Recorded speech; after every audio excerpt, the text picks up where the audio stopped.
Well, let's bring in now former AFP Detective Superintendent of Counter-Terrorism, David Craig. Thank you, David, for your time.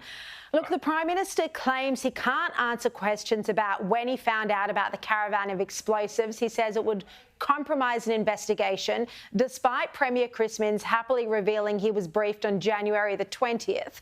Is there any accuracy to this claim that it would compromise operational matters? Thanks, Sharri. Look, I can answer that question coming from having been involved with or in charge of some of Australia's largest counter-terrorism investigations. And I can tell you with some authority that there is no conceivable way that a date the Prime Minister was briefed would compromise any counter-terrorism investigation. The content of that briefing may, but not the date of it. So he's just hiding behind this because clearly there's a problematic answer. Either he wasn't briefed, as some media reports have suggested, and if that is the case, do you think it could possibly be because the agencies didn't trust him with that information? I would hope that's not the case, Sharri. I certainly know that the Sensitive Investigations Oversight Board of the AFP, which is chaired by a Deputy Commissioner, I know a lot of the people that sit around that board, and they would not in any circumstance have looked at a caravan laden with explosives outside Sydney with target addresses in it as not worthy of briefing up, unless they'd been told, I'm not interested, or only brief us on particular dates. This is a very significant matter. The AFP would have taken it extremely seriously, and I don't know really why the Prime Minister would be saying he can't reveal when he was briefed. Exactly, 100 officers assigned to investigating it. Now, David, Albanese and Penny Wong often speak about white supremacists and the threat of neo-Nazis, a very real threat. But you don't often hear them speaking about the threat of radical Islam. Why do they ignore one form of anti-Semitism?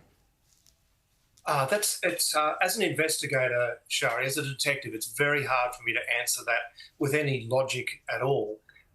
Absolutely, the hard right has been a threat to the Jewish community, and quite rightly, the government has taken some positive measures this week. That's brilliant. But what they need to do is do the same for the radical Islamic leaders that are promoting violence in our society.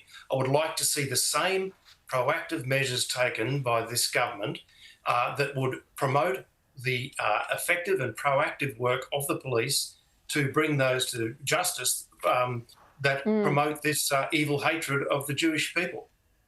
When you have the Prime Minister not taking a strong enough leadership position on anti-Semitism, what message does that send to law enforcement, do you think?